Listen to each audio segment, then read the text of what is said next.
Shop, Pop, Movies. Ahoy there, and welcome back to 31 Lists of Horror.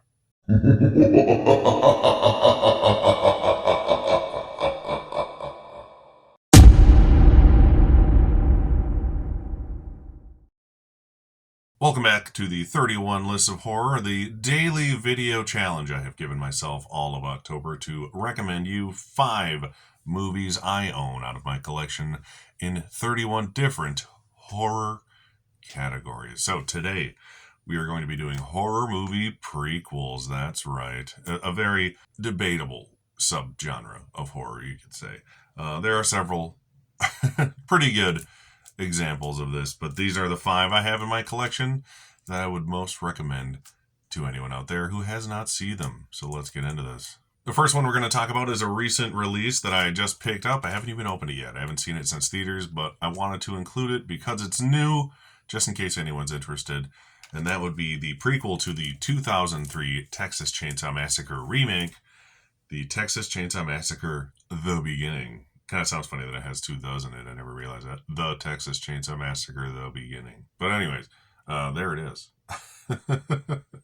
This is the brand new Arrow 4K. So this film basically goes over the origins of the Hewitt family. So you got, I believe R. Lee Ermey reprises his role from the 2003 film. Like I said, it's been a while since I watched it, but I remember really enjoying it in theaters. And like I said, it's a new release, so it's something you can go buy right now. It's a little glary. Let me try to figure this out. Oh, I didn't turn my lights on. No wonder it looks weird. Oh, God. That's way too bright. Holy shit.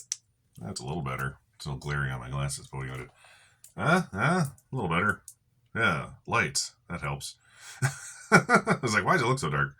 There you go. Now you can kind of see it in all of its glory. But yeah, nice release. 2 different cuts of the film on here. But yeah, it shows the origins of the Hewitt's family, sort of the origins of Leatherface and where he comes from and when he starts to wear his leather facade, as it will. I don't have much to say, like I said, because I haven't seen it in so many years, almost 20 years, oddly enough. I can't believe it's that old already. But it's a good watch. I recommend getting the 2003 remake and this. So this is a prequel to a remake. It's even weirder than the average prequel. Actually, a couple of these are prequels to remakes. That's weird. I didn't think of that. Up next, stuff I've seen a little more often, at least, is going to be Final Destination 5.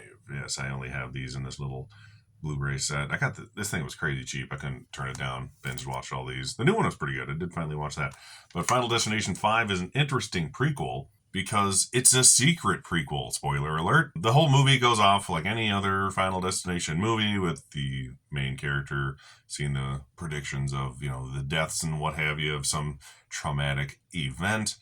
And then you don't even realize till the very last scene that it is actually the opening scene of the original film. As a Final Destination movie, it's pretty good. It's not the best Final Destination film, but it sure isn't the worst. That would be number 4, and I don't think anyone disagrees with that, because I binged all 5 of these when I bought this set last year or so. 4 is hard to get through. 5 is pretty good. I actually enjoyed 5 quite a bit, and the fact that it was the secret remake just bumps it up another notch more so than most of these movies, but nothing will beat the original couple in my opinion. And that new one was fun. It was fun to see Tony Todd get a sweet little goodbye in that film. But Final Destination 5, I won't just jump into that one if you haven't seen the other ones, but if you've at least seen the first one, you could watch Final Destination 5 and it makes sense. It's the same. It's Final Destination. You know what it is. Up next is a sci-fi horror movie prequel, and we're going to go with Prometheus. This one is very hotly debated as far as whether people like it or not. I've always enjoyed it. It's not, my favorite alien movie. That movie has alien in the title. But a lot of people were confused by this, I think. They didn't realize it was an alien prequel when they saw it in theaters. Like, I literally worked with someone who was like, this movie is just a total ripoff of Alien. I'm like, it's a prequel to Alien. He's like, oh. Then he's like, okay, I guess it's not so bad. I'm like, yeah, it's fine. It's at least fine. And it's got a good cast. You got Charlize Theron in there. I think Idris Elba's in this one too, if I'm not mistaken. But Michael Fassbender is the star. He's the android of this series. I'm not a fan of the ones that followed Prometheus, the Covenant, and the other one in between. I don't remember the name of it. I was so whatever about it. This movie is at least an interesting twist in the Alien universe, so I've always enjoyed that.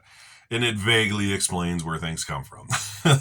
So you do get to see alien creatures impregnate a character and you see a slow evolution of how they become the xenomorphs in this film. So that was cool. And then they're like, no, that's too different. Let's just make it an alien movie that sucks after this. And that's what they did. But I always enjoyed Prometheus, at least a little bit more than the average alien film. Up next is also sort of a remake of a sequel. That's weird. First, we had Manhunter back in 1986, I believe. That was the original Hannibal Lecter movie that nobody saw. And then Silence of the Lambs came out a handful of years later. It was a whole shebang, whole brand new thing. Won all the Oscars. We'll get into it at some point, I'm sure. Love that movie. And then 10 years later, took that long, Hannibal finally came around, the sequel to Silence of the Lambs. It did really well. It made a ton of money, even though it had like a mediocre reception. And then only a year later, I think Hannibal came out on like Valentine's Day, give or take. And then the following like October. So it was like a year and a half. Red Dragon came out. And I've always really, really liked Red Dragon. It's a lot more like Silence of the Lambs. It's basically the same story as Silence of the Lambs. It's Hannibal Lecter helping an FBI agent solve a murder serial killer case. So if you like Silence of the Lambs and you haven't seen Red Dragon, they're very similar movies with different characters. But you got Ed Norton in here as Will, the lead protagonist here. Hannibal Lecter obviously is played by Anthony Hopkins again. You get the late great Philip Seymour Hoffman in an underrated performance. He's always good. Anything with him in it is great. Actually, I'm due for a rewatch of this one. I really want to watch it again. And most of all, you have Ralph Fiennes as the serial killer in this one. He is the Red Dragon killer. He's the Tooth Fairy, I think they call him too. He has a couple different names in the movie. But he's an extremely interesting character, just like Buffalo Bill was in Silence of the Lambs. They make him a real character, not just like some guy he's finding or some person in the shadows. He's a full-fledged, you actually feel kind of bad for him character in this movie. And I just like it. I like it a lot. I liked it more than Silence of the Lambs for a very short period of time, but I've come back around on that. But this is still easily my second favorite of the Hannibal films after Silence of the Lambs. But yeah, if you haven't seen Red Dragon for whatever reason, it's been out for over 20 years now, give it a watch. Like I said, it's sort of a remake of Manhunter, but in the same universe and lineage as Silence of the Lambs. So it's a remake prequel. Last but not least, maybe least, I don't know, that's subjective, is another prequel to a remake, which is weird. But it's not a remake that people, jump at the conclusion that it's a remake right away because it stands on its own so much. And that's going to be the 2011 remake sequel, or prequel, the 2011 prequel to The Thing. There we go. This is a hotly debated film as well. Got this really nice steelbook though, Mill Creek one. This is cool. This is from like Walmart. It's an awesome looking steelbook. It's better than the movie is good, that's for sure. But I actually like this movie for the most part. I like the story. It shows the Norwegians finding the camp in the original film.